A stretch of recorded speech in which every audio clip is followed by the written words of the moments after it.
আসসালামু আলাইকুম শিক্ষার্থী বন্ধুরা, কেমন আছো সবাই?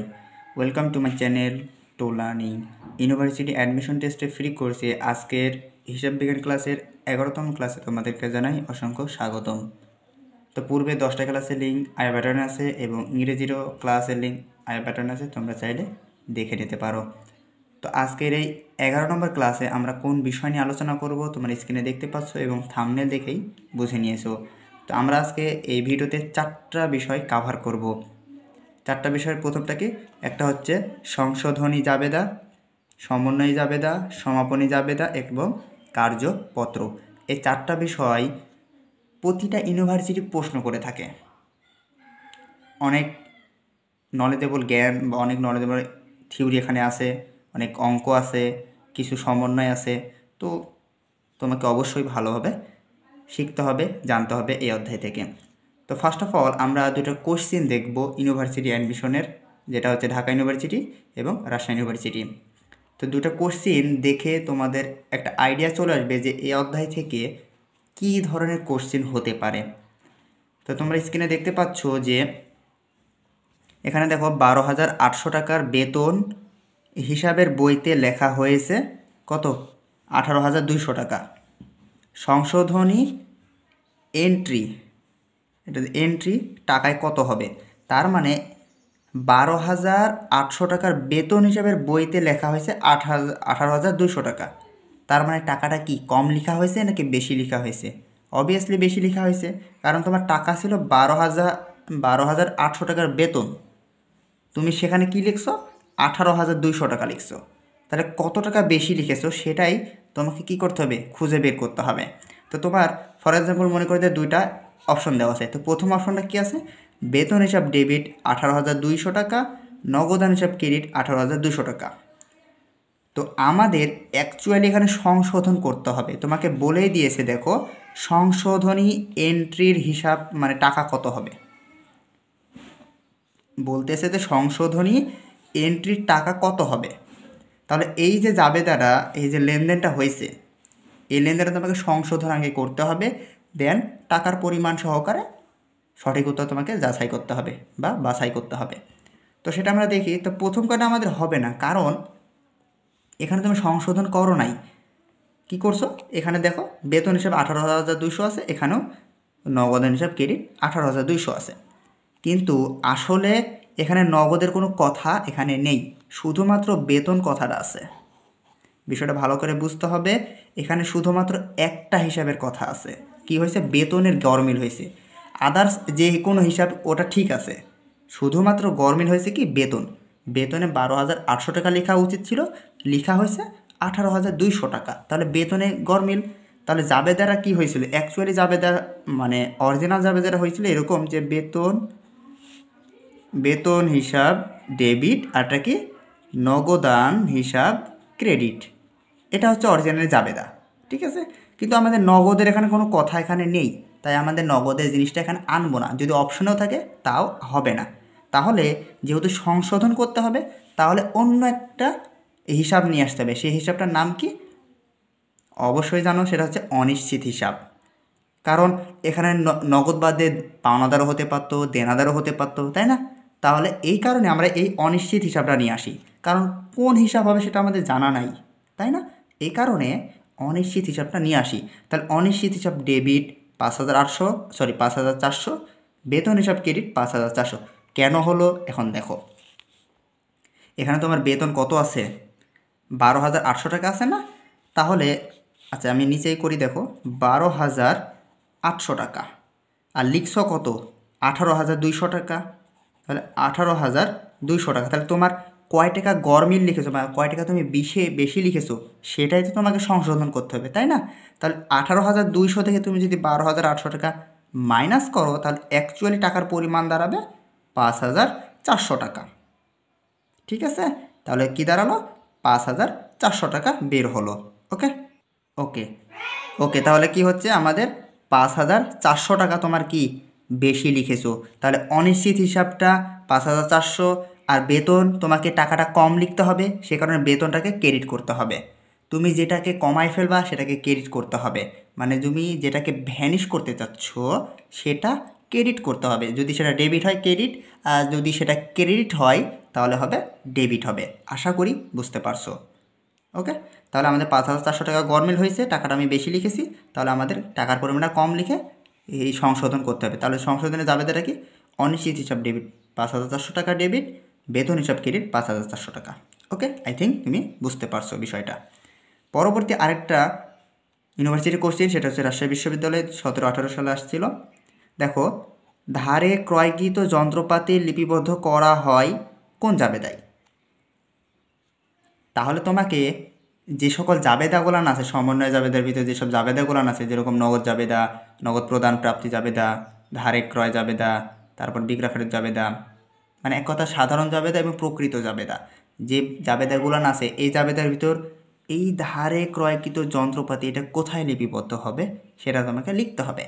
তো নগদ প্রদান জাবেদাতে কি হয়, সব সময় কি হয়, যেটা নগদে টাকা প্রদান করা হয়েছে সে সকল জাবেদায় লিপিবদ্ধ করা হয় কোথায়, নগদ প্রদান জাবেদায়। এখানে কোনো ধারে আসবে না বা নগদ প্রাপ্তিও আসবে না। ওকে, তারপর কি আছে, সমন্বয় জাবেদা, এটা আমরা একটু হাতে রাখি। তারপরে দেখো ক্রয় জাবেদা, এটা তো ধারে ক্রয় আছে, ক্রয় ঠিক বাট ধারে ক্রয়, কিন্তু আমরা কি জানি ক্রয় জাবেদারে শুধুমাত্র ক্রয় সংক্রান্ত সকল, ধারে বাদে সকল ক্রয় সংক্রান্ত লেনদেন কি হয়, ক্রয় জাবেদা লিপিবদ্ধ হয়। এখানে কোনো ধারে অন্তর্ভুক্ত হবে না। সেম নগদ প্রাপ্তি থেকে শুধুমাত্র নগদ টাকা যেখান থেকে তোমার আসতেছে, সাপোজ তুমি একটা পণ্য বিক্রি করতেছো, ওই বিক্রিকৃত পণ্যের টাকা এখানে অন্তর্ভুক্ত হবে। তাহলে আমাদের এই 3টা অপশন কি বাদ হয়ে গেল না? তাহলে আমাদের যে অপশনটা থাকলো এটাই আমাদের অ্যান্সার হচ্ছে। তার মানে আমরা বুঝতেছি যে ধারে ক্রয়কৃত যন্ত্রপাতি সমন্বয় জাবেদায় লিপিবদ্ধ করা হয়। কিন্তু কেন হয় সেটা আমি একটু বলে দিই। তোমরা হয়তো বা কার্যপত্র অথবা রেওয়ামিল করে থাকবা। তো রেওয়ামিল করার সময় দেখবা যে ওপরে কিছু টার্ম থাকে, মানে হিসাবের নামগুলো থাকে, নিচে দেওয়া থাকে কিছু সমন্বয়ের কিছু তথ্য দেওয়া থাকে। মনে করো যে পণ্য বিক্রয় 5,000 টাকা হিসাবভুক্ত হয় নাই, এরকম কিছু সমন্বয় দেওয়া থাকে। তো ওই সমন্বয়গুলান লিপিবদ্ধ করা হয় সমন্বয় জাবেদা। তো সেম এটাই ছিল, মনে করো যে ধারে ক্রয়কৃত যন্ত্রপাতি লিপিবদ্ধ করা হয় এটা কোথায়, সমন্বয় জাবেদায়। আশা করি বুঝতে পারছো। তো এখন আমরা প্রথম থেকে একটু হালকা করে বা বেশি ডিপলি আলোচনা করার চেষ্টা করব, সেটা হচ্ছে কি সংশোধনী জাবেদা। এখান থেকে মোটামুটি অনেক কোশ্চিন হয়ে থাকে প্রতি বছরই, কারণ একটা আইডিয়া পাচ্ছ যে 17-18 সালে যেহেতু এই অধ্যায় থেকে দিয়েছে, তার মানে এই বছরটা দেওয়ারও পসিবিলিটি একটু আছে। ওকে, তো আমরা এখন সংশোধনী জাবেদাটা একটু দেখব। ওকে, তো আমরা সংশোধনী জাবেদারা শিখব। তো সংশোধনী কথাটা তোমাকে আগে জানতে হবে। তো তোমরা হয়তো বা জানো যে মানুষ মাত্রই তো ভুল, এমন কোনো মানুষ নেই যার ভুল নেই, শুধুমাত্র নবী রাসূল ফেরেশতা বাদে, তাই না? তো এই সংশোধনী কথার মানেটা হচ্ছে কোনো কিছু ভুল হয়েছে সেটাকে সংশোধন করতে হবে। তার মানে কিছু জাবেদা ভুল হয়েছে, সে জাবেদা কী করতে হবে, সংশোধন করতে হবে। তো মনে করো আমরা একটা জাবেদা লিখি। তো জাবেদা হচ্ছে বিক্রয় বহির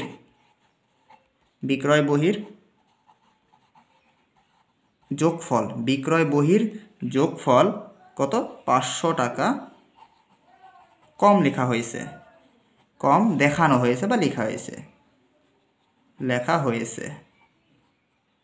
ঠিক আছে, কি বললাম, যে বিক্রয় বহির যোগফল 500 টাকা কম লেখা হয়েছে। ওকে, তো এখানে অ্যাকচুয়ালি কি হচ্ছে সেটা দেখো। এই জাবেদাটাতে তুমি কি করছো, বিক্রি করছো, বাট বিক্রয় বইয়ের যোগফল 500 টাকা কি করছো, তুমি কম লিখেছো না? তাহলে তোমার এই জাবেদাটার মধ্যে কি ভুল আছে, তোমাকে টাকা বেশি লিখতে হবে। তাহলে তুমি এই সংশোধনী জাবেদার মাধ্যমে এটা কি করবা, সংশোধন করবা। সেটা কেমনে সেটা এখন বলি। বিক্রয় ক্রেডিট, যার জন্মগতভাবে তো ক্রেডিট, কারণটা কি, যখন আয় হয় তখন বিক্রয় কি বৃদ্ধি পায়, বিক্রয় বৃদ্ধি পেলে কি হয়, ক্রেডিট হয়।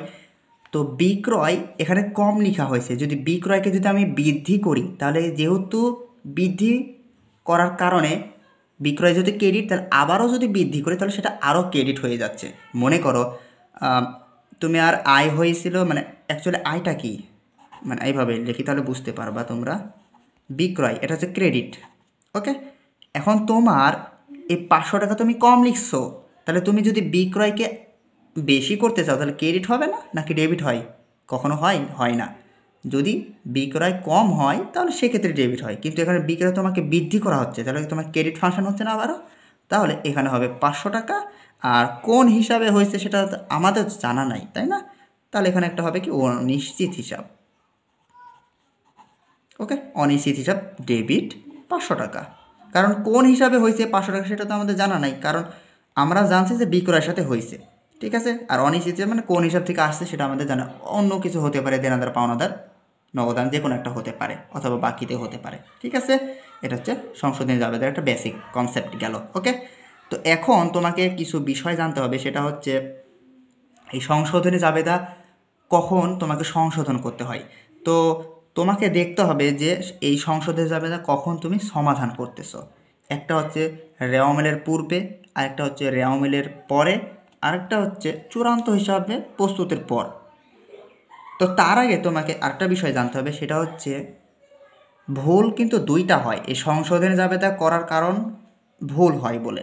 তো একটা হচ্ছে একতরফা ভুল, একতরফা ভুল,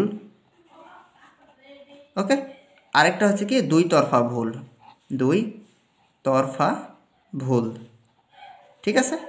তাহলে একতরফা ভুল, দুই তরফা ভুল, এই দুইটা ভুলের কারণেই তোমার কি হয় সংশোধনী জাবেদাটা আনতে হয় বা করতে হয়, ঠিক আছে।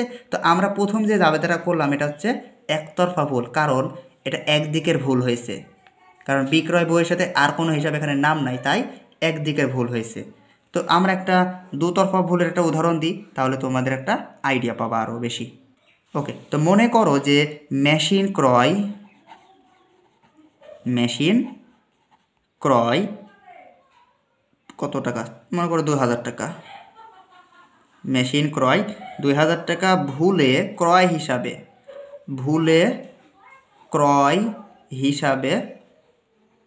লিপিবদ্ধ হয়েছে, বা ক্রয় হিসাবে ডেবিট করা হয়েছে। আসলে দেখো তো এখানে ভুল কোথায় হয়েছে।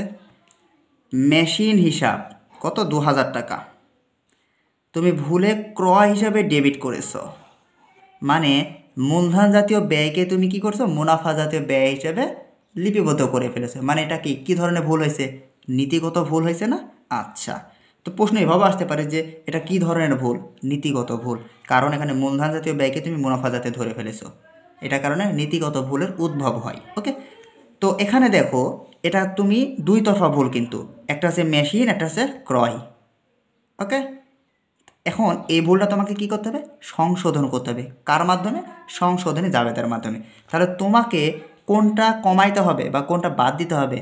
এই ক্রয়টাকে বাদ দিয়ে দিতে হবে না, আর অরিজিনাল জাবেদাটাতে আনতে হবে কি মেশিনে।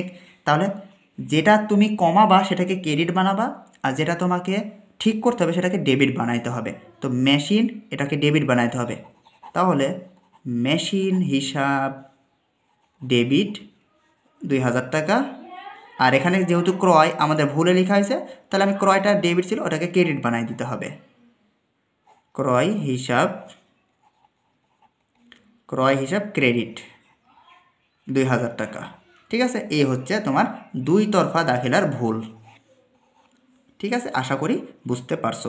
ওকে, এখন আমি যদি এটা উল্টাই দিই, যে বলি যে ক্রয় হিসাব মানে পণ্য ক্রয় 2000 টাকা মেশিন হিসাবে লিপিবদ্ধ করা হয়েছে, তাহলে কি হবে? এর উল্টাটা হয়ে যাবে, কারণ তোমার ক্রয়টা বৃদ্ধি করতে হবে, আর এই যেটা মূলধন ওটাকে কী করতে হবে? মেশিনটাকে ক্রয় করে দিতে হবে, ক্রেডিট করে দিতে হবে, ঠিক আছে। তার উল্টাটা হবে। ওকে, আচ্ছা, তো এটা গেল একতরফা দুই তরফা ভুলের পার্থক্য। কোশ্চিন কিন্তু হয়ে যাচ্ছে, কিন্তু অ্যাকচুয়ালি কীভাবে কোশ্চিন হয় আমি বলে দিচ্ছি, তোমরা একটু মনোযোগ করে ভিডিওটা দেখবা তাহলেই হবে। ওকে, তো মনে করো যে তুমি রেওয়ামিল তৈরি করছো, অথবা মনে করো যে চূড়ান্ত হিসাব মানে আর্থিক বিবরণী তৈরি করতেছো। তো সেখানে তোমার একটা ভুল ধরা পড়ছে, সে ভুলটা মনে করো যে আসবাবপত্র কত, এখানে মনে করো যে 10,000 টাকা, 10,000 টাকার আসবাবপত্র ক্রয়। তুমি 10,000 টাকার আসবাবপত্র ক্রয় করেছো, উত্তোলন হিসাবে লিপিবদ্ধ করে ফেলেছো। উত্তোলন হিসাবে লিপিবদ্ধ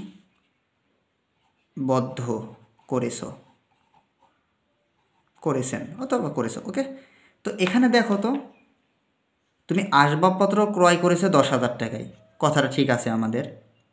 পরবর্তী কি করলা তুমি, আর্থিক মানে চূড়ান্ত হিসাবে মানে আর্থিক বিবরণীতে লিখে ফেলাকে উত্তোলন হিসাবে লিখে ফেললা, তাহলে হইল তোমার সম্পদ জিনিসটাকে তুমি কি করলা, খরচে দেখাই দিলা। তাহলে অ্যাকচুয়ালি তোমার এখানে গরমিল হয়েছে। এটা কী ধরনের ভুল, দুতরফা ভুল। আর এই ভুলটা অ্যাকচুয়ালি ধরা পড়ে মনে করো যে চূড়ান্ত হিসেবে প্রস্তুতের পরে ধরা পড়ে নর্মালি, ঠিক আছে। তো এই ভুলটা আমরা সংশোধন করব কেমনে, আমাদের আসবাবপত্র যে ক্রয় ওটাকে ডেবিট বানাইতে হবে, আর এটা যে উত্তোলন হিসাবে ডেবিট ছিল ওটাকে ক্রেডিট বানাই দিতে হবে। তাহলে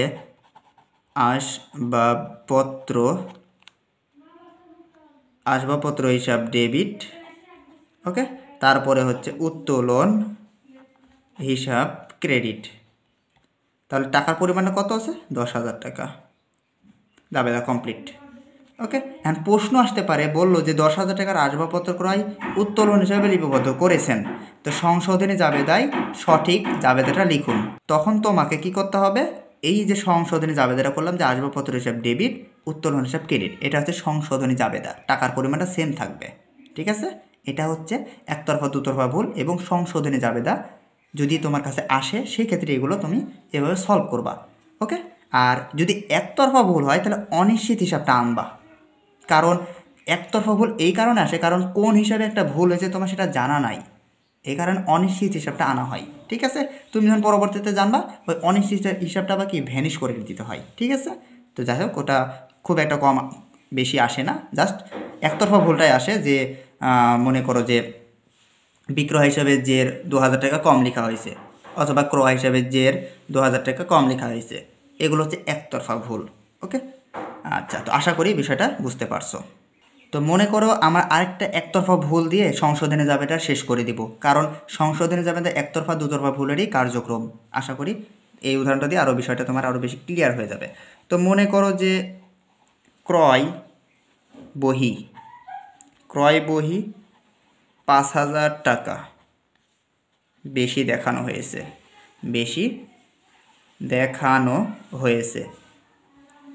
ওকে।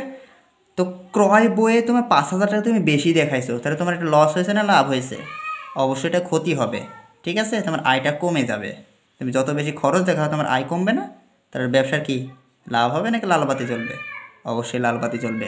তাহলে তোমাকে এটা কি করতে হবে, সংশোধনী জাবেদার মাধ্যমে সমাধান করতে হবে। তো এই ভুলটা দেখো তো একতরফা ভুল নাকি দুইতরফা ভুল, প্রশ্ন এভাবে আসতে পারে, বললো যে ক্রয় বহি 5,000 টাকা বেশি দেখানো হয়েছে, এটা কী ধরনের ভুল, একতরফা নাকি দুইতরফা। আবার যদি বলতে পারে যে এটা কার মাধ্যমে সংশোধন করা হবে বা কার মাধ্যমে, তাহলে সংশোধনী নাকি সমাপনী নাকি কার্যপত্রের মাধ্যমে, আদার্স অন্য কিছু দিয়ে দিতে পারে। তাহলে তোমাকে কি করতে হবে, সংশোধনী নামে উল্লেখ করতে হবে। তাহলে এই জাবেদাটা আমরা সমাধান করব কেমনে, ক্রয় বইয়ে বেশি দেখানো হয়েছে, তাহলে বেশি দেখানো হয়েছে, তাহলে আমাকে কী করতে হবে, এখন কম দেখাইতে হবে। তাহলে ক্রয় আমাদের কি ডেবিট, নর্মালি সাধারণত কি ক্রয় ডেবিট হয়, তাহলে এটা বেশি দেখানো হয়েছে, তাহলে আমাদের কী করতে হবে, কমাইতে হবে। তাহলে ক্রয় যেহেতু ডেবিট, তাহলে কমানোর ক্ষেত্রে কী হয়ে যাবে, ক্রয়টা ক্রেডিট হয়ে যাবে। তাহলে এখানে লিখতে হবে ক্রয় হিসাব ক্রেডিট, ওকে। ক্রয় হিসাব ক্রেডিট কয় টাকা, 5,000 টাকা। এখন দেখো তো আর কোনো হিসাব এখানে আছে কি, ক্রয় বাদে অন্য কোনো হিসাব এখানে উল্লেখ নেই, তার মানে এটা হচ্ছে একতরফা ভুল। তাহলে কোন হিসাবে হয়েছে সেটা আমাদের জানা নাই, তাহলে এখানে লিখতে হবে কি, অনিশ্চিত হিসাব ডেবিট 5,000 টাকা। ওকে, আশা করি বিষয়টা বুঝতে পারছো, একতরফা দুতরফা ভুলের পার্থক্য এবং পরীক্ষায় কেমনে আসবে সেটা আমি বলে দিয়েছি। তো এখন আমরা দেখব হচ্ছে তোমার সমন্বয় জাবেদা, খুবই ইম্পর্টেন্ট একটা বিষয়, ভালোভাবে দেখবা ভিডিওটা। ওকে, তো এখন আমরা দেখব হচ্ছে সমন্বয় জাবেদা। তো প্রথমে জানতে হবে সমন্বয় জাবেদা কেন তৈরি করা হয়। তো আমি প্রথমে বলে দিই, ব্যবসা প্রতিষ্ঠানে আয় এবং ব্যয় সংঘটিত হয়, তো এমন কিছু আয় থাকে যেটা অর্জিত হয়েছে বাট সেটা লেখা হয় নাই, কোথায়, রেওয়া মিলে, আর্থিক অবস্থা বিবরণীতে বা অন্য কোনো কোথায়, ঠিক আছে। আবার কিছু ব্যয় আছে, সে ব্যয়গুলোকে লেখা হয়নি, বাদ পড়ে গেছে। তো সেই ব্যয়গুলো কী করতে হয়, সমন্বয় জাবেদার মাধ্যমে লিপিবদ্ধ করতে হয়। ঠিক আছে, তো সমন্বয় জাবেদা হচ্ছে প্রধানত দুই প্রকার। একটা হচ্ছে অগ্রিম সমূহ, আরেকটা হচ্ছে বকেয়া সমূহ। একটা হচ্ছে অগ্রিম সমূহ, একটা হচ্ছে বকেয়া সমূহ। তো এই সমন্বয় জাবেদা হচ্ছে কয় প্রকার বললাম, দুই প্রকার। একটা হচ্ছে অগ্রিম সমূহ, একটা বকেয়া সমূহ। তো অগ্রিম কি কি? অগ্রিম তোমার ব্যয় হতে পারে, অগ্রিম তোমার খরচ হতে পারে, অগ্রিম তোমার আয় হতে পারে। ওকে, তুমি যদি অগ্রিম ব্যয় দাও তাহলে তোমার একটা সম্পদ, আর তুমি যদি অগ্রিম আয় নেও তাহলে সেটা তোমার কী হবে, দায় হবে। আমি লিখে দিই বিষয়টা, অগ্রিম আয় আর এটা কি, অগ্রিম ব্যয়। এই অগ্রিম আয়টা কেন, তুমি সেবা দাওনি কিন্তু তুমি টাকা আগে নিয়ে নিয়েছো, বলছো ভাই আমি তোকে পরে 1 মাস পরে সেবা দেবো, তুই টাকাটা আমাকে দে এখন। তাহলে তুমি টাকাটা নিয়ে নিয়েছো, তাহলে তুমি দায় ওর কাছে, তাহলে অগ্রিম আয়টা তোমার কাছে দায়। আর অগ্রিম ব্যয়টা কি, সাপোজ তোমার একটা বাড়ি ভাড়া আছে, প্রতি মাসে 10,000 টাকা দিতে হয়, তুমি কী করলা, 5 মাসের ভাড়া 50,000 টাকা একেবারে দিয়ে দিলা।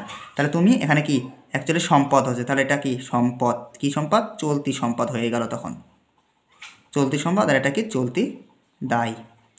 ওকে, পার্থক্য কি দেখছো? অগ্রিম কথাটার কারণটা কীভাবে বসে গোটা মারপ্যাচটা ঘোরায় ফেলো না, উল্টাপাল্টা হয়ে যাচ্ছে না? আসলে এই কারণে সমন্বয় জাবেদাটা লিপিবদ্ধ করতে হয়। তো আরেকটা কি, বকেয়ার ক্ষেত্রে কি আছে তোমার, একটা আছে হচ্ছে প্রাপ্য, মানে তুমি কি পাবা মনে করো প্রাপ্য আয়। আরেকটা আছে কি, যে বকেয়া ব্যয়। বকেয়া ব্যয়, এই প্রাপ্য আয় মানে কি তোমার, এটা একটা চলতি সম্পদ, চলতি সম্পদ। ঠিক আছে, আচ্ছা। আর বকেয়া ব্যয়টা কি, এটা তোমার দায়, তার কারণ তুমি ব্যয় এখনো বাকি রেখেছো, তাহলে এটা তোমার কি, দায়। প্রশ্ন যদি আসে যে বকেয়া আয় কি, তাহলে তোমাকে দায় দিতে হবে। যদি প্রাপ্য আয় আসে তাহলে তোমাকে কী দিতে হবে, চলতি সম্পদ দিতে হবে। অগ্রিম ব্যয়টা কি, চলতি সম্পদ। অগ্রিম আয়টা কি, চলতি দায়। আশা করি বিষয়টা বুঝতে পারছো, এই ফাংশনটা। তো এখন আমরা একটা জাবেদার মাধ্যমে এই সমন্বয় জাবেদারা আমরা বোঝার চেষ্টা করব। তো মনে করো যে 3 বছরের বাড়ি ভাড়া, 3 বছরের বাড়ি ভাড়া প্রদান করা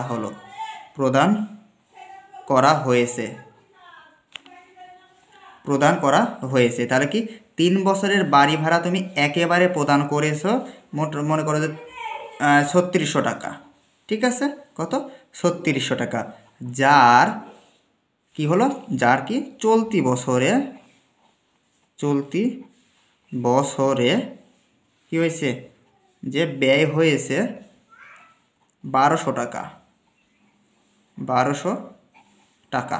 তো এখানে দেখো একটা লম্বা একটা কথা না, 3 বছরের জন্য তুমি বাড়ি ভাড়া প্রদান করেছো কত টাকা, 3600 টাকা, তাই না? তাহলে এই যে 3600 টাকা তুমি 3 বছরে একবারে দিয়ে দিয়েছো, কিন্তু যার চলতি বছরে ব্যয় হয়েছে 1200 টাকা, তার মানে তুমি মাত্র 1 বছর ওই বাড়িতে থেকেছো। তোমার বাড়িতে তুমি থাকবা 3 বছর মনে করে, 3 বছর টাকা তুমি একবারে পেমেন্ট করে দিয়েছো, কিন্তু তোমার মাত্র 1 বছর ওটা স্থায়িত্বকাল হয়েছে। তো তুমি মনে করো 1 বছর থেকেছো, তার খরচ হয়েছে কত, 1200 টাকা। তাহলে তোমার অ্যাকচুয়ালি কত টাকা থাকলো সেটা তোমাকে কী করতে হবে, জাবেদা তৈরি করতে হবে। তাহলে তোমার ব্যয় আনতে হবে এবং অগ্রিমী কথাটা আনতে হবে। তো বললো যে এটা জাবেদা কী হবে, এরকমও বলতে পারে যে এটা হুবহু তুলে দিল, দিয়ে বললো যে সমন্বয় জাবেদা কী হবে। তখন তোমাকে এভাবে লিখতে হবে, তোমাকে ব্যয়টা আগে কী করতে হবে, তুলে ধরতে হবে। তাহলে ব্যয় হিসাব কি, ব্যয় মানে বাড়ি ভাড়া হিসাব, এটা যেহেতু বাড়ি ভাড়া আছে তাহলে বাড়ি ভাড়া লিখি, বাড়ি ভাড়া হিসাব কি, ডেবিট, কয় টাকা হবে, 1200 টাকা, কারণ তোমার বাড়ি ভাড়া 1200 টাকায় হয়েছে। আচ্ছা, এখন তোমার অগ্রিম কত টাকা, তাহলে অগ্রিম ভাড়া কত টাকা কমে গেছে, মানে চলতি সম্পদ, সেটা এখন দেখতে হবে। তাহলে অগ্রিম অগ্রিম বাড়ি ভাড়া, অগ্রিম বাড়ি ভাড়া হিসাব ক্রেডিট কয় টাকা? 1200 টাকা। তাহলে তোমার এই যে 3600 টাকা টোটাল ছিল, তুমি 3 বছরের টাকা দিয়ে দিয়েছো না? ওকে, তাহলে তোমার চলতি সম্পদ ছিল, কিন্তু তোমার চলতি সম্পদ আস্তে আস্তে কি কমে যাবে, যখন বছর শেষ হবে তোমার চলতি সম্পদ কমে যাবে এবং কি ব্যয়টা বৃদ্ধি পাবে। তো এখানে হয়েছে প্রথম বছর তোমার ব্যয়টা বৃদ্ধি পাইছে আর চলতি সম্পদ কমে গেছে, তাহলে এটার সমন্বয় যাবে দ্বারা কি হলো, বাড়ি ভাড়া হিসাব ডেবিট 1200 টাকা, অগ্রিম বাড়ি ভাড়া হিসাব ক্রেডিট 1200 টাকা। ওকে, আশা করি বিষয়টা বুঝতে পারছো। তো এখানে তুমি যদি সমন্বয় দাখিলা তুমি যদি না দিতা তাহলে কি প্রভাব ফেলতো সেটা আমি বলি। তোমার সম্পদ বেশি দেখাইতো এবং কি ব্যয়টা কম দেখানো হতো। প্রশ্ন আসতে পারে এরকমভাবে, বলল যে এই লেনদেনটার ফলে যদি সমন্বয় দাখিলা না দেওয়া হয় সেক্ষেত্রে কি প্রভাব পড়বে আর্থিক বিবরণীর। তাহলে কি হবে, তোমার অ্যাকচুয়ালি কি হচ্ছে এখানে, সম্পদ বাড়বে, সম্পদ বাড়বে, তারপর কি ব্যয় কমবে, তাই না? কারণ তুমি যে টাকাটা তুমি 3 বছরের জন্য দিয়েছো সেটা তোমার চলতি সম্পদ, তাহলে চলতি সম্পদ যদি খরচ যদি না হয় বা তুমি যদি সমন্বয় না করো তাহলে সম্পদ কি বাড়তে থাকবে না, মানে ওই অবস্থায় থাকবে। আর সমন্বয় যদি দাখিলা না দাও তাহলে তোমার ব্যয়ও হচ্ছে না, তুমি ব্যয়টা দেখাইতেও পারতেছো না, তাহলে তোমার কি ব্যয়টা কমছে। তো এই কারণে সমন্বয় দাখিলাটা দেওয়া হয়, ঠিক আছে, কিছু লেনদেন বাদ পড়ার কারণে, ঠিক আছে। তো মনে করো যে এরকমই কিছু আইটেম তোমার সমন্বয় দাখিলাতে দেওয়া থাকবে। ওকে, এর থেকে বেশি কতটা ক্রিটিক্যাল বিষয় ইউনিভার্সিটি অ্যাডমিশন টেস্টে দেয় না আর কি। ওকে, অত টেনশন নেওয়া প্রয়োজন নাই, জাস্ট পড়তে থাকো ভালোভাবে তাহলেই হবে।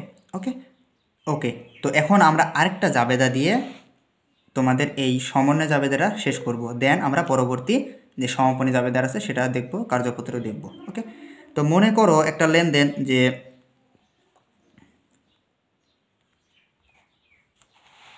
ভাড়া 200 টাকা, আচ্ছা 2000 টাকায় দেখি, ভাড়া 2000 টাকা অগ্রিম পাওয়া গেছে, তো এখানে দেখো তো এই লেনদেনটাতে ভাড়া 2000 টাকা তুমি অগ্রিম পেয়ে গেছো, মানে পাওয়া গেছে, তুমি ভাড়াটা তোমাকে অগ্রিম দিয়েছে, তাহলে তোমার এখানে আয় হয়েছে নাকি খরচ হয়েছে নাকি তুমি দায় সৃষ্টি হয়েছো সেটা এখন দেখতে হবে। এখানে তোমার দুইটা জিনিস হয়েছে, একটা হচ্ছে তুমি ভাড়া কি করছো, যে ভাড়া অগ্রিম গ্রহণ করেছো, এটা প্রতিষ্ঠানের আয় একদিকে, আবার পাশাপাশি ভাড়া হিসাব হতে কী করতে হবে, বাদ দিয়ে দিতে হবে। কেন? কারণ আয় হিসাব সবসময় কি ক্রেডিট যে হয়। ওকে, কারণ তোমাকে ভাড়া অগ্রিম তুমি পেয়ে গেছো, মানে মনে করো তোমার একটা বিল্ডিং আছে, 5তলা বিল্ডিং, তো সেখান থেকে তুমি কি করছো, 2000 টাকা তুমি অগ্রিম ভাড়া নিয়েছো, কারণ ভাড়াটা চলে যেতে পারে তখন তুমি কী করলে 2000 টাকা অগ্রিম নিয়ে নিলা, তাহলে তুমি অ্যাকচুয়ালি কি আয় হচ্ছে না, তাহলে তোমার এটা কি ধরনের আয়, অগ্রিম আয়, তাহলে অগ্রিম আয়টা কি ক্রেডিট, তাহলে এখানে লিখতে হবে অগ্রিম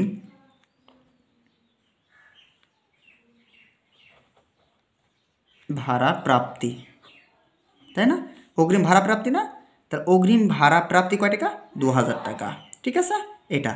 তাহলে তোমার অগ্রিম ভাড়া প্রাপ্তি কত, 2000 টাকা, আর তোমার ভাড়া হিসাব কত, 2000 টাকা, ভাড়া হিসাব 2000 টাকা, ঠিক আছে। এটা হচ্ছে ডেবিট, এটা হচ্ছে ক্রেডিট।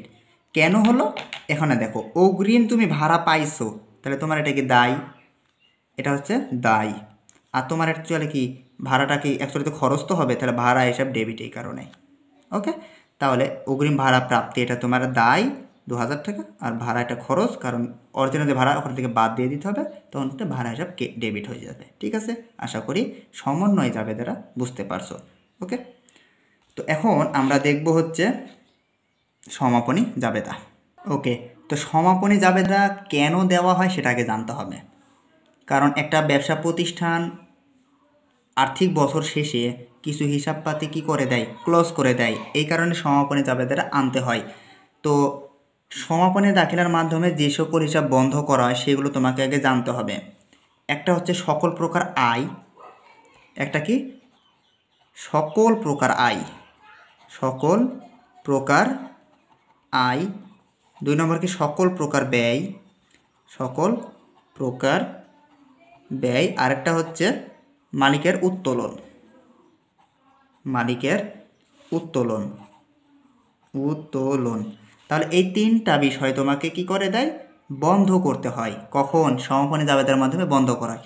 প্রশ্ন আসতে পারে এভাবে যে সকল প্রকার আয় এটা কি সমাপনী জাবেদার মাধ্যমে বন্ধ করা যায় কি না, যদি হয় হবে, না হলে তোমাকে না দিতে হবে। তো তোমার কি জানা আজকে যে সকল প্রকার আয়, সকল প্রকার ব্যয় এবং মালিকের উত্তোলন এগুলো কি সমাপনী জাবেদার মাধ্যমে হিসাব বন্ধ করা হয়। আর কোন কোন হিসাব বন্ধ করা হয় না সেটা এখন দেখব। সেটা হচ্ছে সকল সম্পত্তি, সকল সম্পত্তি, তারপরে হচ্ছে সকল দায়, সকল দায়, তার কি মালিকের মূলধন, মালিকের মূলধন। ওকে, এই 3টা বিষয় কখনো সমাপনী জাবেদার মাধ্যমে বন্ধ করা হয় না। ঠিক আছে, তাহলে আমরা কি জানলাম, এই যে 3টা বিষয় বন্ধ করা হয় না, বন্ধ করা যায় না। ঠিক আছে, আর এগুলো কি বন্ধ করা যায়, সকল প্রকার আয় ব্যয় এবং মালিকের উত্তোলন বন্ধ করা হয়, আর সম্পত্তি দায় মালিকের মূলধন বন্ধ করা হয় না। তো এখন বিষয় হচ্ছে কেমনে বন্ধ করব। বন্ধ করা তো বুঝলাম, বাট কেমনে বন্ধ করতে হবে, মানে কেমনে ক্লোজ করে দিতে হবে। তো তোমাকে বিষয় জানতে হবে আয়টা কি। আয় তো ক্রেডিট। তো তুমি এখন দেখলা যে বিক্রয় এত টাকা, 5,000 টাকা হয়েছে, তাহলে তোমাকে এখন কি করতে হবে, সমাপনী জাবেদার মাধ্যমে কি ক্লোজ করে দিতে হবে। তাহলে আমি একটা সূত্র বলে দিই, সেটা হচ্ছে এই সকল প্রকার আয় তোমাকে বন্ধ করতে হলে এই আয়টাকে ডেবিট করতে হবে, আর আয় সারাংশ নামে একটা হিসাব আনে ওটাকে ক্রেডিট করতে হবে। তাহলে লিখতে পারো যে আয় হিসাব সমূহ ডেবিট, মানে যে কোনো আয়, মানে যে কোনো প্রকার আয়টা ডেবিট হয়ে যাবে বন্ধ করার ক্ষেত্রে, কিন্তু নর্মালি তো আয় তো ক্রেডিট, আর তুমি যখনই তো বন্ধ করতে যাবে ওটা ডেবিট হয়ে যাবে। ওকে, ডেবিট। আর এখানে লিখতে হবে আয় সারাংশ ক্রেডিট। ঠিক আছে, এটা হচ্ছে গেল আয়ের ক্ষেত্রে। আর ব্যয়ের ক্ষেত্রে কি উল্টাটা, ব্যয়টা কি ডেবিট, তাহলে ওটাকে ক্রেডিট করতে হবে। তাহলে যে কোনো ব্যয় হিসাব কী করে ক্রেডিট। আর এখানে লিখতে হবে আয় সারাংশ ডেবিট।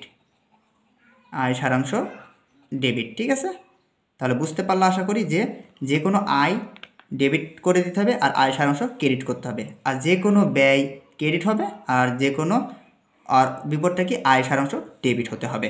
এটা হচ্ছে বিষয়। এখন মনে করো যে নিট আয় হয়েছে, তাহলে তুমি কি করবা, তাহলে তোমাকে সূত্র হচ্ছে নিট আয় বা লাভ বন্ধ করার নিয়ম। এটা কেমনে হবে সেটা বলি। আয় সারাংশ তোমাকে ডেবিট করতে হবে। কেন ডেবিট করতে হবে সেটা আমি বলছি। এখন আগে কি বলছি যে সকল আয়গুলান ডেবিট হবে আর আয় সারাংশ ক্রেডিট হবে, কিন্তু এখানে নিট আয়, কারণ তোমার আয় অ্যাকচুয়ালি ক্রেডিট, ওটাকে আরও আয় হয়েছে, মানে আরও বেশি হয়েছে আয়, তাহলে আয়টাকে তুমি যখন আরও বেশি করবে তখন ওটা ক্রেডিট হয়ে যাবে না। এই কারণে আয় সারাংশ ডেবিট হচ্ছে আর নিট আয় ক্রেডিট হয়ে যাচ্ছে। ঠিক আছে, কেন ক্রেডিট হচ্ছে, এই আয়টা অ্যাকচুয়ালি কার সাথে যোগ হয় সেটা এখন দেখতে হবে। এই আয়টা অ্যাকচুয়ালি যোগ হয় মালিকের মূলধনের সাথে, এই কারণে লিখতে হয় এখানে মালিকের মূলধন কি আমরা কি জানি ক্রেডিট, তাহলে এখানে ক্রেডিট, কারণ মালিকের মূলধনের সাথে আয়টা যোগ হয় আর মালিকের মূলধনের সাথে ব্যয়টা বিয়োগ হয়ে যায়। তাহলে এর বিপরীত ওইটাই হবে। তাহলে কি হবে, মালিকের মূলধন ডেবিট হবে, মালিকের মূলধন ডেবিট, আর এখানে কি ব্যয় বা আয় সারাংশ ক্রেডিট। এখন ভাবতে পারো যে ভাইয়া কি স্যার আপনি বললেন তো যে মালিকের মূলধন সমাপনী জাবেদার মধ্যে বন্ধ করা হয় না। এটা হয় না, এটা সত্যি, বাট পার্থক্য এখানে দেখো, যদি প্রশ্ন আসে যে নিট আয় অথবা নিট ক্ষতি, সেই ক্ষেত্রে এটা এভাবে বন্ধ করা যায়, কারণ নিট আয়টা কার সাথে যোগ হয়, মালিকের মূলধনের সাথে, আর নিট ব্যয়টা কার সাথে যোগ হয়, অবশ্যই মালিকের মূলধনের সাথে বিয়োগ হয়ে যায়।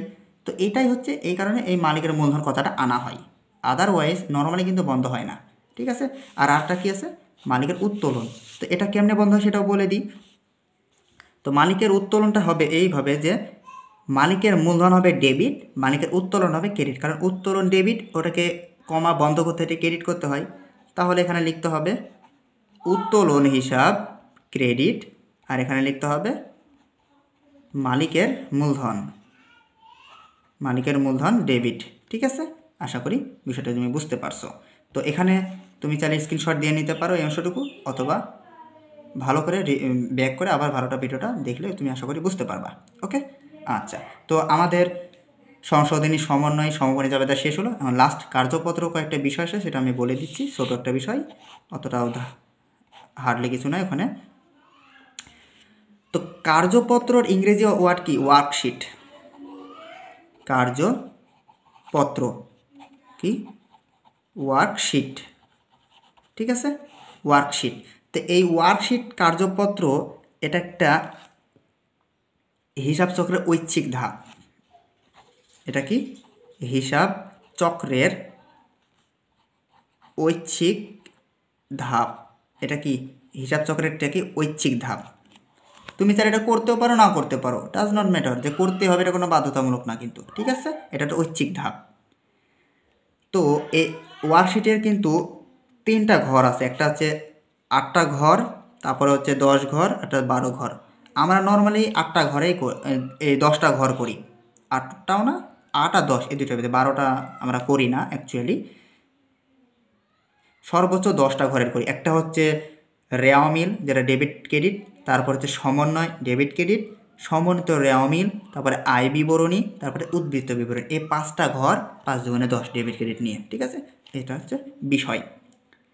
তোমাকে আরেকটা বিষয় জানতে হবে, সেটা হচ্ছে কার্যপত্রের উদ্দেশ্য। হিসাবকাল শেষে আর্থিক বিবরণী প্রস্তুত সহজ করে এটা। কারণ হিসাব বছর শেষে বা হিসাব শেষে আমরা কী করি, একটা ব্যবসা প্রতিষ্ঠানে আর্থিক বিবরণী তৈরি করি। তো এই আর্থিক বিবরণী তৈরি করার জন্য এই কার্যপত্রটা সহায়ক হিসেবে কাজ করে, সাহায্য করে। তো তুমি এগুলা থিওরিক্যাল বিষয়, তো তুমি তোমার বই থেকে পড়ে নিও নি, আমি জাস্ট এগুলো আর বলছি না, সহজ বিষয় আছে। ওকে, তো তোমাদের কাছে যদি কোনো কনফিউজ থাকে এই ভিডিওটার উপর ভিত্তি করে, তো কনফিউজটা ক্লিয়ার করে দেওয়ার জন্য কমেন্ট বক্স আছে, বলতে পারো। আর হ্যাঁ, প্লিজ সাবস্ক্রাইব করে পাশে থাকো আমাদের চ্যানেলকে, আর চ্যানেলটাকে অবশ্যই একটু গ্রো করো, তোমরাই পারবা। কারণ তোমরা যদি যত শেয়ার করবা, যত বেশি শেয়ার করবা, আমার চ্যানেলটা তত বেশি ইমপ্রুভ পাবে। তো তোমাদের কাছে রিকোয়েস্ট থাকলেও চ্যানেলটাকে একটু প্রচার করে দাও সবার কাছে। আর চ্যানেলটা সাবস্ক্রাইব করে লাইক দিয়ে আমাদের ফেসবুক পেজে অ্যাড হতে পারো, গ্রুপে। তো তোমাদের অন্যান্য ক্লাসের লিঙ্ক আই বাটনে আছে, এবং পরবর্তী ক্লাস আমন্ত্রণ জানিয়ে শেষ করছি আজকের ক্লাসটি। সে পর্যন্ত ভালো থাকো, সুস্থ থাকো, আল্লাহ হাফেজ।